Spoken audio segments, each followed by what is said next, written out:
We have a question. Following is the data obtained from stored calibration plot in the pH meter. Find out the percent slope and asymmetric pH. Data जो given है आपको वो ये given है pH और voltages मिली volts में. ये pH की 3 वैल्यूज़ हैं और वोल्टेजेस की भी 3 वैल्यूज़ हैं ऑन क्रॉसपॉन्डिंग. सो अगर हम इसका ग्राफ ड्रॉ करें, सो ग्राफ बहुत सिंपल है कि ये 3 पॉइंट्स आपने मार्क कर दें रफली. तो ये हमने 3 पॉइंट्स जो है वो यहाँ पे मार्क कर लिए हैं. सो अगर इन पॉइंट्स को हम x1 y1 की फॉर्म में लिखें तो ये कुछ इस तरह लिखे जा सकते हैं. सो ये हमने फर्स्ट वाला पॉइंट ड्रॉ किया था और ये लिख दिया उसकी x की वैल्यू और ये आपके पास y की वैल्यू, x की वैल्यू y की वैल्यू. सिमिलरली थर्ड पॉइंट भी यहाँ पे होगा, उसकी हमें रिक्वायरमेंट नहीं थी तो इसलिए हमने नहीं लिखा. अगर हम इसका स्लोप निकालें इन दो पॉइंट्स को यूज़ करके तो ये अगर x1 y1 है तो ये जो है आपके पास नीचे वाला x2 y2 होगा. राइट. सो फार्मूला होता है स्लोप का y2 minus y1 divide by x2 minus x1. y2 minus y1 यानी कि इस वाली वैल्यू में से इस वाली वैल्यू को माइनस करना है एंड देन इस वैल्यू में से इस वैल्यू को माइनस करना है. तो आप सेम यही काम करें और इस तरह से आप यहाँ पे ये वैल्यू सब्स्टिट्यूट कर दें. अब वैल्यूज़ देखिएगा कि मैंने पहले जो है वो, अच्छा दो तरीके होते हैं. एक तो आप y1 माइनस y2 कर दें और x2 माइनस x1 कर दें, x1 माइनस x2 कर दें. तो मैंने y1 माइनस y2 किया 330 माइनस 107. सो 330 माइनस 107 लिखा ऊपर और मुझे नीचे क्या लिखना है 2.54 माइनस 6. सो 2.54 माइनस 6 नहीं लिखा, मैंने इसको उल्टा लिख दिया है. तो आप इसको ये कर लें कि ये प्लस है और ये वाला माइनस है. ठीक है. जब आप इसका रिज़ल्ट निकालेंगे तो रिज़ल्ट आएगा और यहाँ पे एक माइनस साइन आएगा. तो मैंने ये यहाँ पे मिस्टेक क्यों की थी, क्योंकि मुझे आंसर जो है जस्ट पॉजिटिव चाहिए था. आगे जाके मुझे नेगेटिव साइन की नीड नहीं थी. तो स्लोप जो है वो पॉजिटिव चाहिए था तो इसलिए मैंने इसको इंटरचेंज कर दिया. बहरहाल वो एक गलत तरीका है. सो आप यहाँ पे माइनस को इस तरह इन्वॉल्व करें और ये प्रॉपर तरीका फॉलो करें तो ये आपके पास -54.93 आ जाएगा. अब परसेंट स्लोप का जो फार्मूला होता है वो होता है -54 ये जो आपके पास कैलकुलेटेड स्लोप है, calculated slope divide by actual slope multiply by 100. Calculated slope हमने निकाल लिया है. एक्चुअल स्लोप की वैल्यू कहाँ से आती है 59.16. इसको अभी आप मेमोराइज कर लेंगे. ये 59.16 मिली वोल्ट होती है और ये माइनस में होती है. और जब आप इसको निकालेंगे इस पूरी वैल्यू को तो ये आपके पास 92.8% परसेंट स्लोप की वैल्यू आ जाएगी, क्योंकि यहाँ पे भी माइनस है और यहाँ पे भी माइनस है. माइनस से माइनस कैंसिल आउट हो जाएगा और ये मैंने लिखे नहीं है. अब हम बाद में हम ये डिस्कस करेंगे कि ये वैल्यू कहाँ से आती है. अब हम यहाँ पे जो है वो ये देखें कि अगर हम एसिमेट्रिक पीएच फाइंड करना चाहते हैं उसके लिए आपको इस लाइन की इक्वेशन बनानी पड़ेगी. ये जो आपके पास लाइन मौजूद है, तो इस लाइन की इक्वेशन बनाने के लिए दो आपके पास मेथड्स हैं. फर्स्ट मेथड है y minus y1 divide by y2 minus y1 is equals to x minus x1 divide by x2 minus x1. तो इसको यूज़ करके ये 2 point form equation of straight line कहलाती है. इसको यूज़ करके आप यहाँ पे इक्वेशन बना सकते हैं स्ट्रेट लाइन की. और एक और मेथड है आपके पास स्लोप पॉइंट फॉर्म यूज़ करके. तो ये y minus y1 m into x minus x1 ये स्लोप पॉइंट फॉर्म कहलाती है. इसको यूज़ करके बना लें तो यहाँ से इजी है. जस्ट हमने फर्स्ट वाला पॉइंट दिया y माइनस y1 आप फर्स्ट पॉइंट को कहते हैं. फर्स्ट पॉइंट की जो y वाली वैल्यू है, यानी कि फर्स्ट वाला जो पॉइंट है उसकी जो वोल्टेज की वैल्यू है वो हमारा y1 है. y को एज इट इज रहने देंगे. ये y जो है वो इक्वेशन वाला xy है. जो इक्वेशन जो आप बनाते हैं ना xy की फॉर्म में इक्वेशन बनती है, ये वो वाला xy.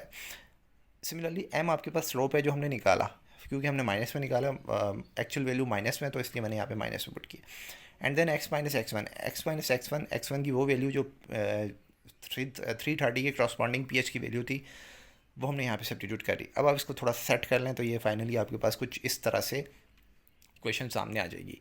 ये कुछ एक ऐसी इक्वेशन होगी जो एक लाइन ऊपर से डाउनवर्ड की तरफ आ रही है. ठीक है, क्योंकि स्लोप इसका नेगेटिव है. अच्छा, तो अब यहाँ पे ये इक्वेशन हमने इस तरह से भी बनाई और ये दूसरा मेथड है 2 पॉइंट फॉर्म से. 2 पॉइंट फॉर्म थोड़ा लेंथी है क्योंकि हम स्लोप निकाल चुके हैं. तो आप ये इसको देखना चाहें तो देख लें. तो ये आपके पास y1 और यहाँ पे y1 की वैल्यू पुट करें. ठीक है, सेम वैल्यूज़ आएंगी. इसको आप इंटरपोलेशन भी कहते हैं. y2 जो है वो यहाँ पे हम एक और पॉइंट ले लेंगे, दूसरा पॉइंट जो हमने y2 और x2 ले लिया है. x2 y2 आप यहाँ पे पुट करें. ठीक है, x1 y1 यहाँ पे पुट करें और इधर भी जो है वो सब्स्टिट्यूट कर दें. तो ये बहुत इजी रहता है कि यहाँ पे y माइनस y1 कर दें और जो वैल्यू आपने यहाँ लिखी है वो आप यहाँ पे नीचे लिख दें और एक्स माइनस एक्स वन लिख दें, जो वैल्यू यहाँ लिखी है उसको इसके नीचे लिख दें, और जो आपके पास सेकंड पॉइंट है वो जस्ट यहाँ पे होता है, ठीक है। एक्स की वैल्यू एक्स की तरफ और वाई की वैल्यू वाई की तरफ। अब आप इसको जब कैलकुलेट करेंगे, सारी कैलकुलेशंस हैं ये परफॉर्म करेंगे, तो फाइनल आपके पास आंसर जो है वो यही आना है, यहाँ पे माइनस मौजूद है, ठीक है। ये एक्स की वैल्यू जो है वो स्लोप नेगेटिव में, जो स्लोप की वैल्यू आएगी एम की वैल्यू -54.93 यहाँ से भी आ गई। अगर आप स्लोप ना निकालें और डायरेक्टली ये वाली इक्वेशन बना लें इस मेथड से, तो इससे आप दोनों चीज़ें बता सकते हैं। यहाँ से आप एम बता दें तो स्लोप आ जाएगा, और फिर आप परसेंट स्लोप निकाल लें। ई नॉट की वैल्यू जो अपने हमसे पूछी नहीं थी, इन्होंने स्टैंडर्ड इलेक्ट्रोड पोटेंशियल की वैल्यू वो आ गई 520 फॉर 0.49 फॉर दिस रिएक्शन। अब रह गई बात पीएच की, एसिमेट्रिक पीएच। एसिमेट्रिक पीएच जो है वो एक्स एक्सिस की ये वाली एक्स की वैल्यू होती है, और ये एक्स एक्सिस पे होती है, तो हमें एक्स एक्सिस पे वैल्यू निकालनी है। अब एक्स एक्सिस पे जब भी आपको कोई वैल्यू निकालनी होती है, इसको आप कहते हैं एक्स इंटरसेप्ट। तो एक्स इंटरसेप्ट अगर आपको निकालना है तो इसके लिए वाई को ज़ीरो पुट करना पड़ेगा, क्योंकि एक्स एक्सिस के ऊपर, पूरे एक्स एक्सिस के ऊपर वाई की वैल्यू ज़ीरो होती है, तो हम इस इक्वेशन के अंदर वाई को ज़ीरो पुट कर देंगे। और जब आप वाई को ज़ीरो पुट करेंगे और इसको कैलकुलेट करेंगे तो आपके पास एक्स की वैल्यू आ जाएगी, और वो एक्स की वैल्यू आ रही है 9.47। तो ये जो 9.47 है इसको हम कहते हैं एसिमेट्रिक पीएच।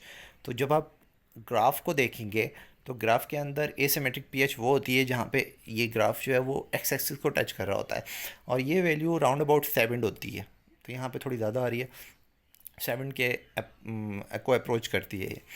तो ये आ गया आपके पास एसिमेट्रिक पीएच, और एक हमने इसमें चीज़ निकाली परसेंट स्लोप। और लास्ट बात रह गई कि ये जो परसेंट स्लोप है ये आता कहाँ से है। तो अगर हम इस इक्वेशन को देखें, ये जो जनरल इक्वेशन होती है इसके अंदर वो जो नास्ट इक्वेशन वाला कांस्टेंट होता है 0.05921 ये जो नास्ट इक्वेशन का कांस्टेंट है ये यहाँ पे मौजूद होता है, ठीक है।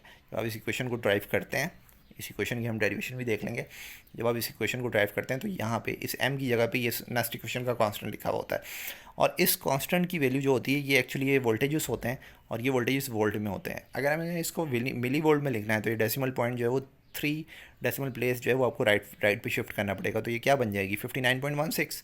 59.16 फिर हम इसको कह सकते हैं 59.16 मिली वोल्ट, और जब आप इसको 59.16 मिली वोल्ट कह सकते हैं तो ये क्या चीज़ है, ये स्लोप है। और ये कौन सा स्लोप है, ये एक्चुअल स्लोप है, तो ये वो एक्चुअल स्लोप की वैल्यू होती है जो हम यहाँ पे यूज़ करते हैं। Calculated slope divide by actual slope multiply by 100। सो इस तरह से आप क्या निकालते हैं, परसेंट स्लोप निकालते हैं। So it's all about the given question, कि जिसमें कुछ डेटा गिवन था और दो चीज़ें आपको फाइंड करती थी, एसिमेट्रिक पीएच और परसेंट स्लोप, और थर्ड चीज़ अगर आपसे पूछी जाए स्टैंडर्ड इलेक्ट्रोड पोटेंशियल, तो वो भी मैंने आपके लिए एक्स्ट्रा से फाइंड कर लिया, तो आप उसको भी देख सकते हैं। थैंक्स।